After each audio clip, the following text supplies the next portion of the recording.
할렐루야. 날마다 생생한 복음, 또 오늘도 주 안에서 만나서 반갑습니다. 잘들 지내고 계시죠? 우리 주님 우리의 날마다 승리이십니다. 우리 그 설레임 그리고 두려움 이런 그 감정을 느끼는 때는 아마도 익숙한 터를 떠나서 낯선 환경 그리고 전혀 새로운 어떤 문화에 우리가 나아가게 될 때 겪는 아마 그런 감정적 그런 반응이라고 생각합니다. 특별히 고국을 떠나서 낯선 선교지에 사명으로 그 땅을 딛는 선교사들의 마음 안에는 뭐 동일하게 겪는 얘기죠. 또 이민을 간다든지 아니면 또 새로운 그저 잠깐 어디 뭐 방문하고 어디 뭐 여행 가는 거야. 그것도 그런데 아이야 삶의 터를 움직이는 경우에는 특히 더 그렇죠.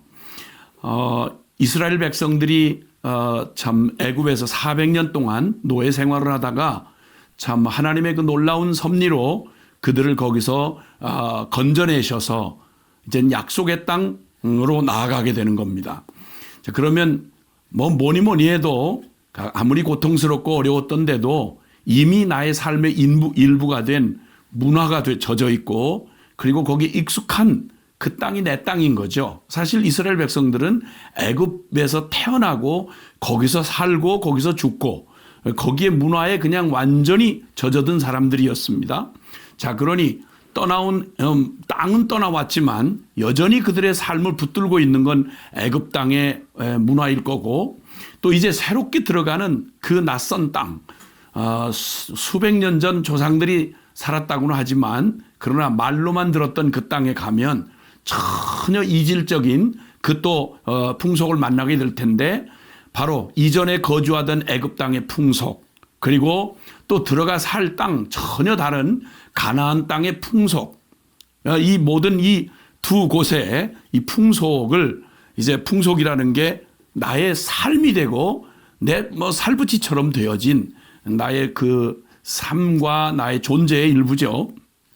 그런데 주님께서 그 땅을 떠나서 새로운 땅으로 가는 그들에게 이렇게 말씀합니다. 레위기 18장 3절 4절에 보면 너희는 너희가 거주하던 애굽 땅의 풍속을 따르지 말며 내가 너희를 인도할 가나안 땅의 풍속과 규례도 행하지 말고 이렇게 말씀합니다. 그러니까 그들이 떠나온 애굽 땅이든 들어갈 가나안 땅이든 서로 다르죠. 표현도 다르고 또 관습도 다른 그런 문화를 가지고 있지만 공통점이 있습니다. 하늘의 새벽성에게 영으로 살아가야 할 하나님 나라의 새벽성에게는 애굽 땅의 풍속도 가나안의 풍속도 결코 붙들고 있거나 또 새로 익혀서 거기 동화되거나 그럴 수 없는 이 땅의 풍속이라는 것입니다. 이 땅의 풍속인 특징, 애굽 땅의 풍속과 가나안 땅의 풍속은 주님이 결코 거기를 그 풍속을 따르지 말아라. 익숙하다고 애굽 땅의 그 풍속을 붙들고 그 삶을 살 것이 아니며 새로 들어갈 살 땅이라고 해서 가나안 땅의 풍속과 문화를 그저 보는 대로 익숙한 대로 편리한 대로 따라가지 말라는 것입니다. 왜냐하면 그 두 풍속의 특징은 하나님 없는 영혼 없는 인간의 풍속인 것입니다. 그러니까 하나님 빼고 영혼 빼고 오직 인간의 풍속 아주 세속적이고 육적인 인본적 문화라는 겁니다. 짐승이 아닌 인간은 짐승과 다른 인간의 그 다른 점이 있다면 그것은 영혼의 존재라는 것이죠. 그런데 그 문화 속에는 영혼이 없는 거예요. 이 땅의 문화 속에는 영혼이 없어요. 인본적 문화 속에는 그 중심에 하나님 두기를 싫어하는 그래서 하나님이 없는 겁니다. 하나님이 없는 것처럼 그리고 또 하나님이 없는 것처럼 또 영혼이 없는 것처럼 오직 나 하던 병든 자아 추구의 그 탐심과 정욕이 삶의 패턴이 돼서 나타난 것을 문화라고 한다면 바로 애굽의 문화, 가나안 문화 말이죠. 자, 이것이 고대의 문화를 이루고 있는 애굽은 굉장히 고대 시대에 뛰어난 문화를 가지고 있었고 가나안은 그 모든 열강들의 그 각축장이 되고 통로가 되다 보니까 모든 문명이 디디고 가는 교차로 같은 역할입니다. 그러다 보니까 모든 인본주의 문화가 세속적이고 육적인 문화가 그냥 그대로 뒤엉켜져서 아주 그 특징을 그대로 드러낸 아주 인간 세속적이고 육적인 그런 인본적 문명의 중심 교차로가 됐던 것이죠. 이것이 나중에는 결국 지나서 결국 그 하나님 없는 영혼 없는 그러한 인류의 인본적 문명의 꽃을 피웠던 게 바로 헬레니즘이라고 말하는 저 그리스 문화를 힘입은, 그리고 또 선진 문명을 제국이 돼서 정복한 로마의 그 당시의 선진 문명과 헬레니즘의 이런 문화가 함께 어우러져서 꽃을 피운 바로 로마 시대. 그때에는 완전히 그들의 그 존재와 삶을 표현하는 그들의 문화가 그들의 가치관과 세계관을 장악하고 있는 것이 애굽 땅의 풍속이요 가나안 풍속과 같은 이 땅의 풍속이었습니다. 그런데 주님은 이제 그렇게 설렘과 두려움으로 그들 떠나온 애굽의 그 몸에 밴 문화, 그리고 또 가나안에 들어가서 맞이할 그 문화를 맞닥뜨려야 할 그들에게 아주 생명 같은 중요한 말씀을 해주세요. 4절과 5절에 너희는 내 법도를 따르며 내 규례를 지켜 그대로 행하라. 나는 너희 하나님 여호와이니라. 너희는 내 규례와 법도를 지키라. 사람이 이를 행하면 그로 말미암아 살리라. 나는 여호와니라. 이렇게 주님 말씀을 하십니다. 그리고 24절에 왜 그렇게 말씀하시는지를 이렇게 말씀합니다. 너희는 이 모든 일로 스스로 더럽히지 말라. 내가 너희 앞에서 쫓아내는 족속들이 이 모든 일로 말미암아 더러워졌고 그 땅도 더러워졌으므로 내가 그 악으로 말미암아 벌하고 그 땅도 스스로 그 주민을 토하여 내느니라. 이렇게 말씀하셨습니다. 도대체 어떻게 했길래 이렇습니까? 그 땅의 풍속이라고 말하는 애굽 땅의 풍속, 가나안의 풍속, 다시 말해서 하나님은 없고 영혼은 뺀 인간만의 풍속 말입니다. 오직 병든 자, 하나님도 영혼도 없이 도덕적 질서와 기준도 없이 오직 탐심과 정욕이 삶의 패턴이 되어버린 바로 그런 세속적 육적인 문화 말입니다. 그것이 무엇을 만들어내느냐? 여기 지금 말씀하고 있는 18장 6절에서부터 보면요. 가히 읽기가 민망할 만큼 그들의 모든 그 타락한 문명의 실상을 보여주고 있습니다. 압축하면 두 가지인데요. 하나는 도덕적으로 아주 부패하고 부도덕한 성행위에 대해서 그 문화의 중심을 이루고 있는 그 에너지원이 바로 뭐냐면 바로 타락한 성문화인 것입니다. 이 성이라고 하는 거 하나님이 모든 창조의 중심에 두신 인간에게 하나님이 축복하시며 주신 게 바로 성입니다. 남자와 여자를 지으시고 너희가 생육하고 번성하라. 하나님의 고귀한 인격을 가지고 그 하나님 앞에서 고귀한 인격을 가진 그들에게 가장 성스럽고 중요한 본질로 주신 게 바로 그 성이고 가정입니다. 그런데 그 타락한 문화, 하나님이 없고 영혼이 없는 그 타락한 탐심과 정욕이 가장 절대시되는 인본주의 문명의 가장 중심을 이루는 에너지가 바로 이 타락한 성도덕인 것입니다. 여기 언급하는 이런 그 타락한 이 음란한 이 성문화, 그리고 또 하나는 그 뗄래야 뗄 수 없는 게 바로 영적인 기능을 가진 이 인생이 하나님 없는 이 인간들의 이 종교심이 만들어내는 바로 부패하고 타락한 종교행위입니다. 그러니까 이 두 가지를 압축하면 영적인 것과 성적인 것입니다. 이 문화의 중심을 이루는 핵심이 바로 뭐냐면 영적인 것과 성적인 건데요. 원래는 이 영적인 것은 하나님과의 관계할 수 있도록 우리의 영혼을 지으셨는데 영혼이 타락하니까 죄로 부패하고 나니까 우상 숭배에 깊이 빠지는 것입니다. 그리고 사실 이 성적인 것은 인간과의 관계지요. 인간과의 관계.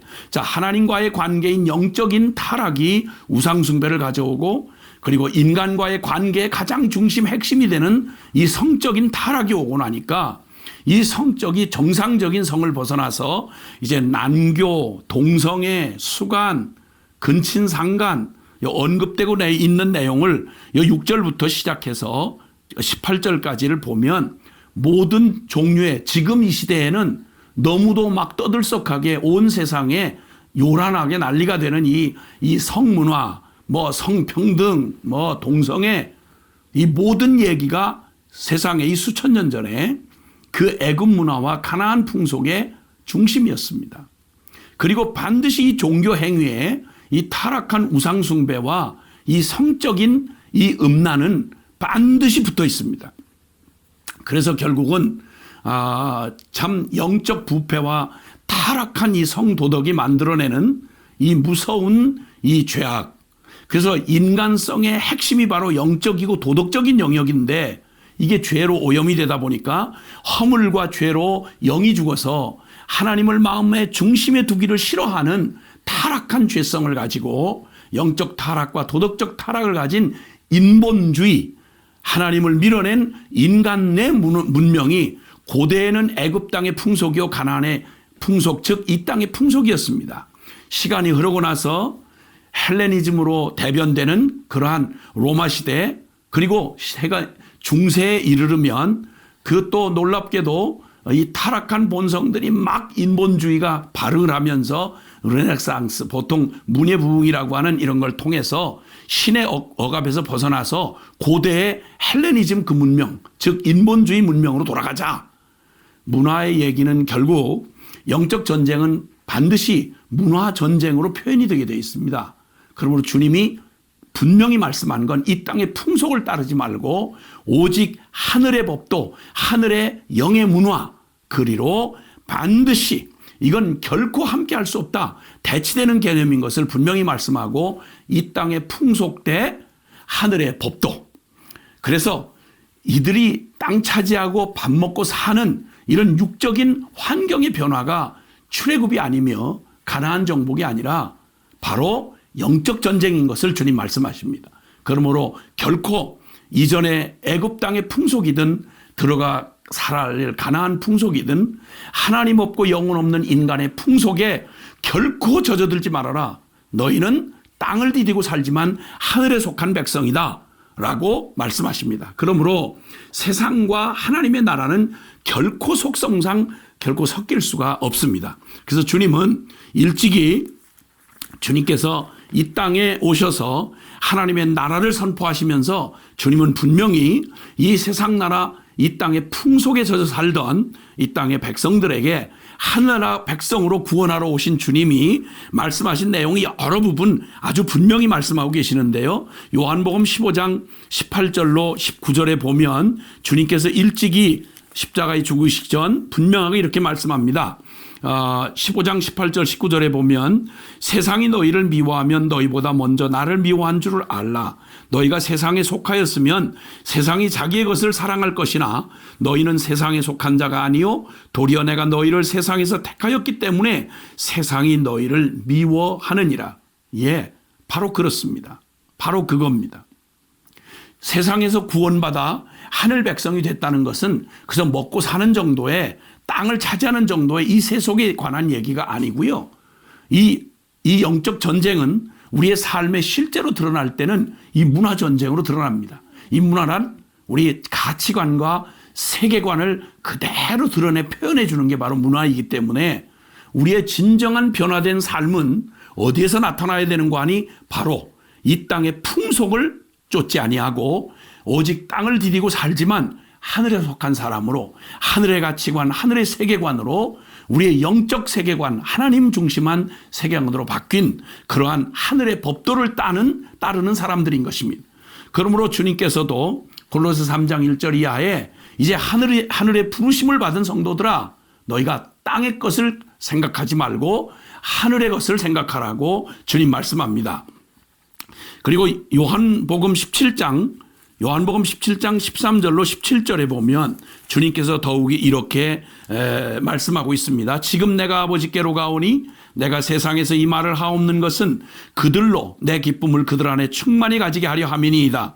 내가 아버지의 말씀을 그들에게 주어 싸우매 세상이 그들을 미워하여 싸우니 이는 내가 세상에 속하지 아니함 같이 그들도 세상에 속하지 아니함으로 인함이니이다. 내가 비옵는 것은 그들을 세상에서 데려가시기를 위함이 아니요 다만 악에 빠지지 않게 보존하시기를 위함이니이다. 내가 세상에 속하지 아니함 같이 그들도 세상에 속하지 아니하여 싸움나이다. 그들을 진리로 거룩하게 하옵소서. 아버지의 말씀은 진리니이다. 아멘. 주님의 마지막 우리를 위한 중보의 기도였습니다. 요한일서 4장 4절로 6절에는 이렇게 우리에게 또 말씀해 주고 계십니다. 요한일서 4장 4절로 6절에 이렇게 말합니다. 자녀들아 너희는 하나님께 속하였고 또 그들을 이기었나니 이는 너희 안에 계시니가 세상에 있는 자보다 크심이라. 그들은 세상에 속한 고로 이 땅의 풍속대로 살아가지만 세상에 속한 말을 하며 세상에 속한 고로 세상에 속한 말을 하며 세상이 그들의 말을 듣느니라. 우리는 하나님께 속하였으니 하나님을 아는 자는 우리의 말을 듣고 하나님께 속하지 아니한 자는 우리의 말을 듣지 아니하나니 진리의 영과 미혹의 영을 이로써 아느니라. 아멘. 그리고 요한일서 5장 4절 5절에 무릇 하나님께로서 난 자마다 세상을 이기느니라. 세상을 이기는 승리는 이것이니 우리의 믿음이니라. 예수께서 하나님의 아들이심을 믿는 자가 아니면 세상을 이기는 자가 누구냐? 라고 말씀합니다. 5장 19절에는 또 아는 것은 우리는 하나님께 속하고 온 세상은 악한 자 안에 처한 것이며 이렇게 말씀합니다. 예, 세상을 사랑하면 아버지의 사랑이 그 속에 있지 않다고 말합니다. 이 땅의 풍속을 쫓지 말라. 너희는 하늘의 법도를 따라 행하라 라고 말씀하십니다. 오늘 우리는 땅을 디디고 살지만 하늘에 속한 사람들입니다. 이 세상에 함께 호흡하며 함께 음식 먹고 살아가지만 그러나 우리는 하나님 없고 영혼 없는 세속적이고 육적인 인본적 문화에 취하여 이 사치하고 화려한 세상의 넋을 팔고 살아갈 존재들이 아니요. 세상을 이기고 세상을 변화시킬 반드시 이 세상에 하나님 없는 인본적 문명은 죄의 결과로 타락한 영적 타락 우상숭배와 성적인 이 부패한 성도덕으로 반드시 그 죄는 반드시 자멸하게 되어 있습니다. 그리고 공의의 심판을 받을 수밖에 없는 것이죠. 오늘 하늘에 속한 새 백성으로 제사장 나라가 된 이스라엘처럼 예수 그리스도로 거듭난 하늘의 백성 된 우리는 세상에 있으나 세상에 속하지 아니하는 하늘의 문화를 가지고 하늘의 법도를 따라 살아가는 하늘의 새 백성인 것입니다. 영의 새 백성인 것입니다. 고상하고 영원한 하늘의 문화를 힘입고 살아가는 거룩한 신부된 주님의 교회인 것입니다. 날마다 생생한 복음입니다. 할렐루야.